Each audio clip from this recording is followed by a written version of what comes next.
conditional and the branching statement. First one is pure if statement. Then the pure if statement become more powerful with the if else statement.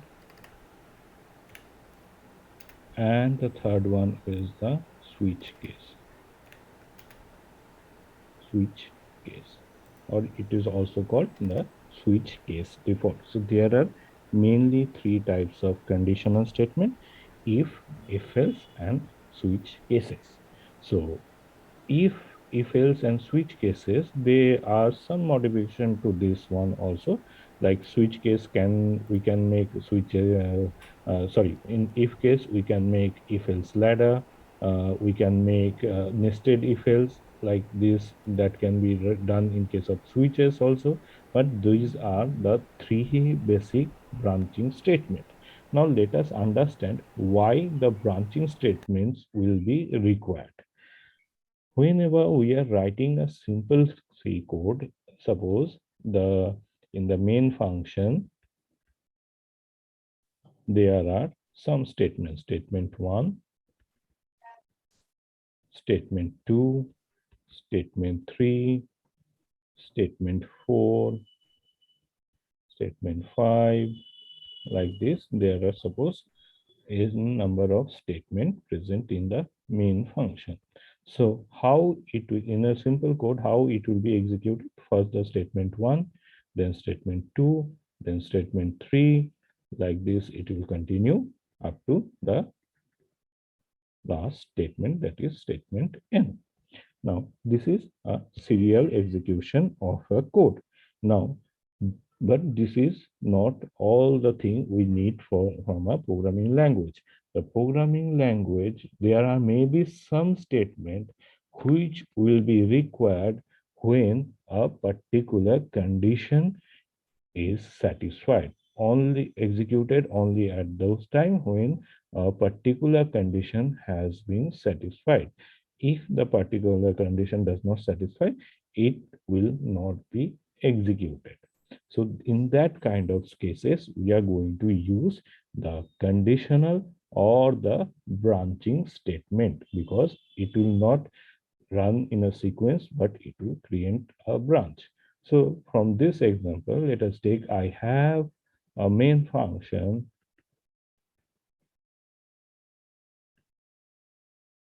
where I have some statements: statement 1, statement 2, then the statement 3 and 4 will be executed when a particular condition, suppose C1, has satisfied. If C1 satisfied, then statement 3 and statement 4 will be executed. Now, after that, statement 5 and statement 6, that will be executed in serial fashion. So how we can deal this kind of thing? When this condition is true, that time it will be executed. If this is not, it will bypass the statement 3 and statement 4. For this, the execution path will be, we are starting with S1, then the statement 2, then we are going to check the condition C1, and if C1 is true, that time only we are going to execute statement 3, statement 4, if this is true. And if this is false, then we are not going to execute this one. Now, after statement 4, obviously, we are in both of the cases, we are going to execute the statement 5 and statement 6. So here you can see that the code or execution of the code is not following a sequential order, but it is created some branches. Now, this kind of operation, this kind of situations can be handled using the conditional or the branching statement in C. Now, there are mainly three types of conditional or the branching statement. One is the if, then it will become more powerful with the if else statement. Then we have the switch cases. So we are going to start with the if condition or if statement. If is obviously it is a conditional statement. For better understanding, let us take an example where we need to find largest of two integer numbers.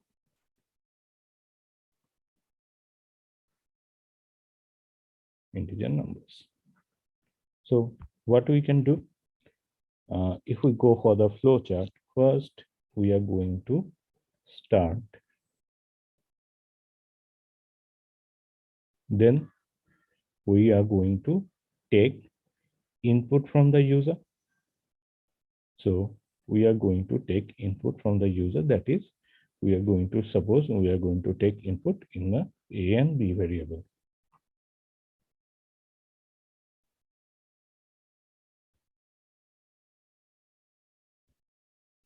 Next, what we are going to do, we are going to check that which one is greater. How we are going to do so? By using a condition. So the condition is A greater than B. So we are trying to create a relation between A and B, and we know that this is a condition, and condition can either be true or it can be false. So if the condition is true, then we are going to assign the value of A into the variable max. So max is equals to A if this is true. Now, if the condition is false, that means the A is not greater than B, that is true.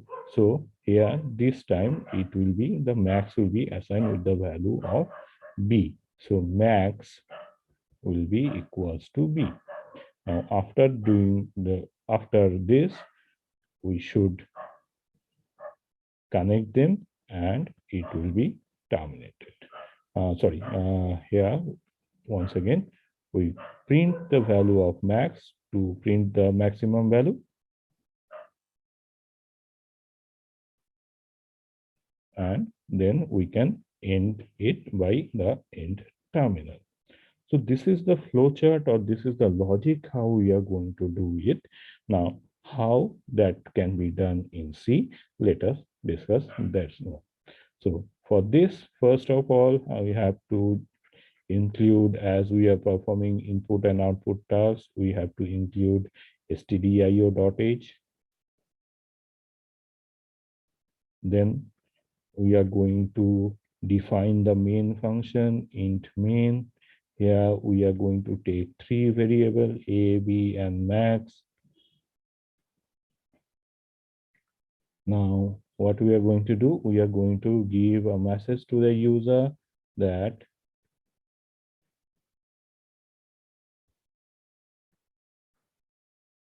enter to integer value.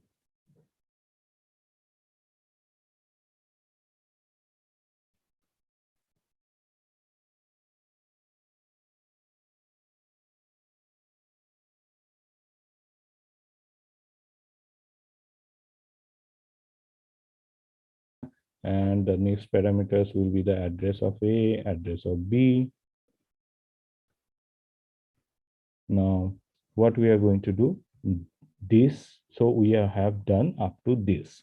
Now, this condition, how we can write that using the if or if else statement.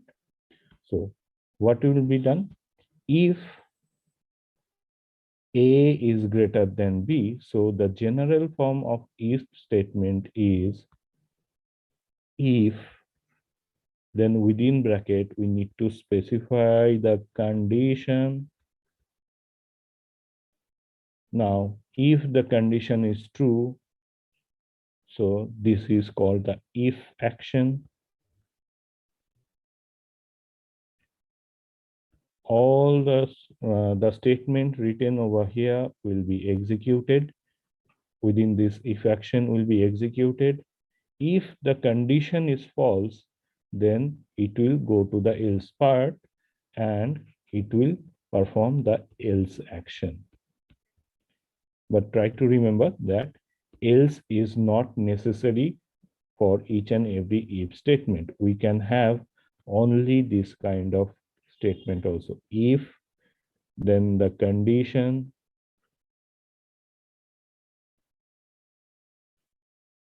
then we block if action. But for the example we are taking, we are going to use the if else statement. So this is also a valid if block. So statement will be like, if we follow this notation, so first we need to mention the keyword if, then what will be the condition?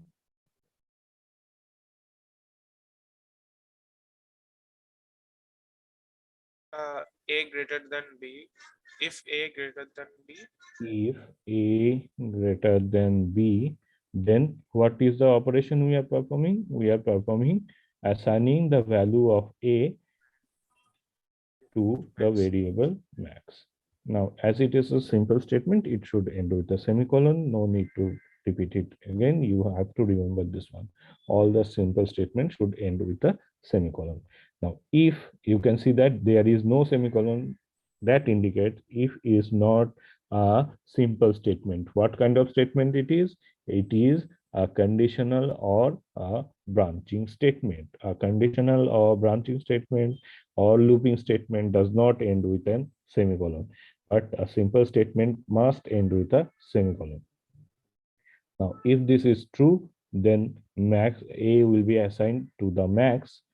Else means if this is not true, then we are going to else will be executed when the condition is false. So when the condition is false, else will be executed. And what we are going to do? We are going to assign the value of B to max. So B value will be assigned to max. Done.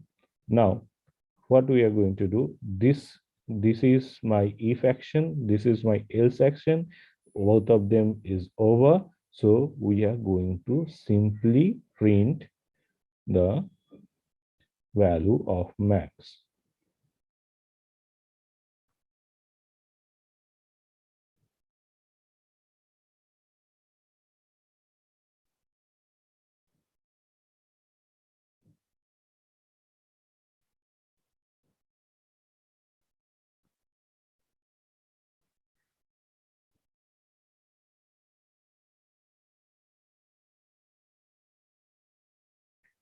Is this clear? Yes, sir.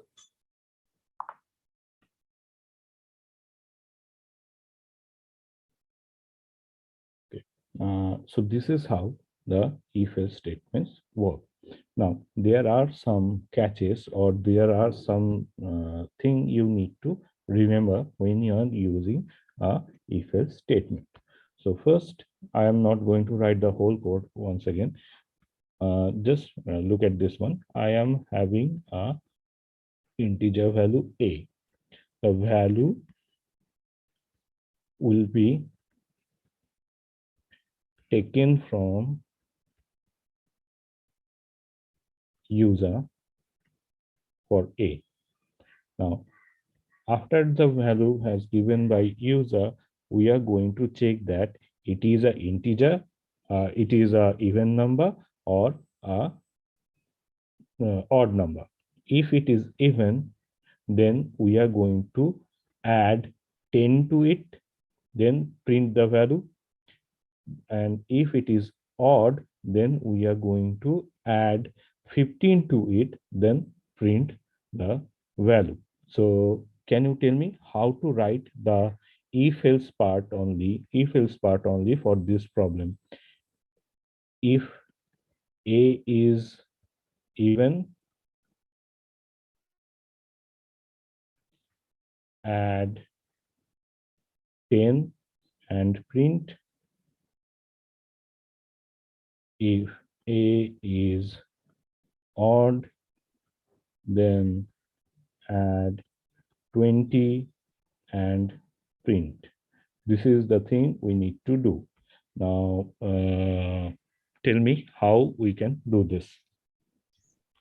Sir, So if a modulus 2 is equal to 0, then sir we will do a plus equal to 10, else a plus equal to 20, and then so we will print the value of a. Okay, so very good. So if, how we can check it is a even or not? By, if it is divisible by 2, then it will be a even number. So how we can check it is divisible by 2 or not? We are going to use the modulus operator. If a modulus 2, this value is 0, then the number is a even number. So even number, if we divide it by 2, the modulus, the remainder will be 0. So how we can check this? This will be either 0 or 1. Now we are going to check that if it is equals to 0, then the number is even. As per the problem statement, it says that 10 will be added to it, added to a. So a will be plus equals to 10, or you can simply write a equals to a plus 10, no problem with that. Now, if the condition is false, so this is for even.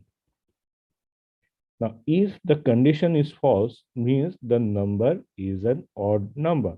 So if the condition is false, then we are going to go to the else part, and within the else part, what we are going to do, this is else will be executed when the number is odd. Now in the else part, what we are going to do, we are going to add 20 to it.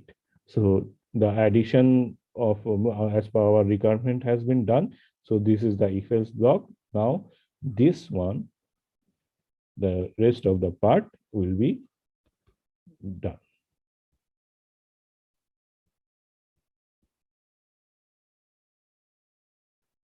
Is this clear? Yes, sir. Okay. Now suppose I have integer value 5, integer value a, that is 5. Now I am writing if a modulus 3 is equals to 0, then a multiplied equals to let us make it 6. Multiplied it by 10, then multiplied it by 2, print %t.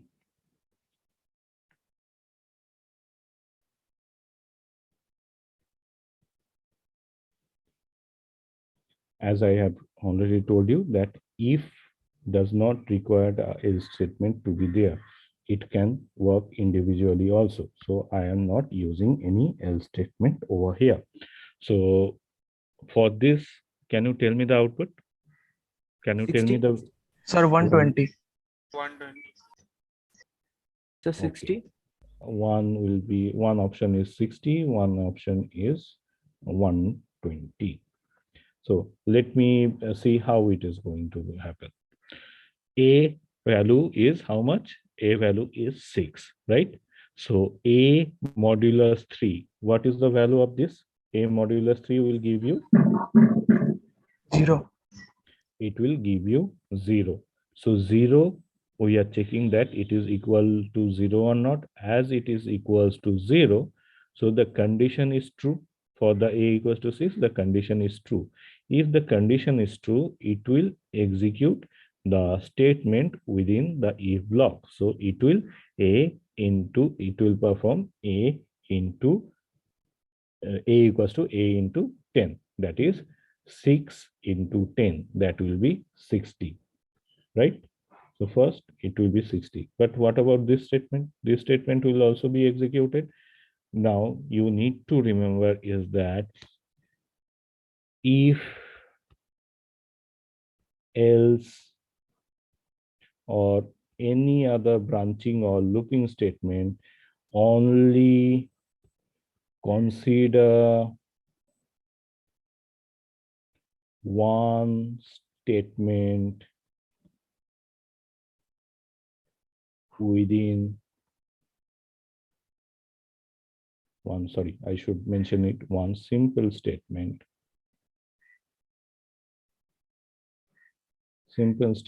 within its action area. So this is the action area. This is the action area. By default, only one simple statement will be considered as in the action area. So you need to understand that only this statement, the statement I am making a rectangle shape, that statement is within the if action area or within the if block. Now this statement, this one, which I am understanding, as well as this one, underlining, which I am underlining, these two statements are not within the if block, are not within the if block. Is this clear? Yes, sir. So does this mean they will not be executed? No, that is not the thing. These are the common to whole of the code. So may the condition be true, may it not be true, these two statements, the underlined two statement will obviously execute because they are not within any if block or the else block, right? So here, what will happen now? After this statement, it is for a equals to 6, it is becoming 60. A is now 60. Then this statement will be executed. So a will be 60 into 2 because this is a into a equals to a into 2. So 60 into 2, 120. Then we are printing the value of a, that is current value of a is 120. Is this clear? Yes, sir. Now, let me change the value of a to a equals to 5. What will happen now? So answer will be 12. Answer will be 12, So wait, what is the value of a? 5. Oh, 5. Oh, sorry, sir. 10, 10. 10. How you are Value getting of a 12? must be 10. Sir, no, sir. I have taken the value 6. So then 6, if it is 6, then it will be 120. 12 is not possible, Yes, right? sir. Yes, sir. So a is 5. So the condition, that is a modulus 3 equals to 0, that will be false. As it is false, so it will not the state execute the statement which is within the if block. And as per the rule, only one statement, one simple statement can be within if or else block or any other branching or the looping block. So only this statement, the squared, the statement I have written in square, that statement is within the if block. So this statement will be ignored. But the underline statement, these two statements are common to the all code. So those will be executed. So a value will be a equals to a into 2, a into 2, right? Yeah, that will be 10, and it will print the value of a, that is, it will print a equals to 10. So when the value of a is 5, it will give you 10. Is this clear? Yes, sir. Yes, sir. Now, but this is one situation that only one statement within the if block is working fine.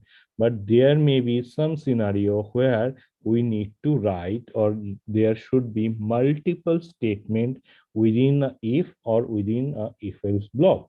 So how we can do that, or how we can write multiple simple statement within a branching or the looping statement. This is common for all the branching and the looping statement. Here we are considering on, remember, if we ask that how many branching and branching or conditional statement in C, there should be, the answer will be, there are mainly three types: if else, and switch cases. The other which we are going to discuss later, those are not the branching, they are called the looping statement. So now we are going to see how we are going to use write multiple statement within that block. Wait a minute, please.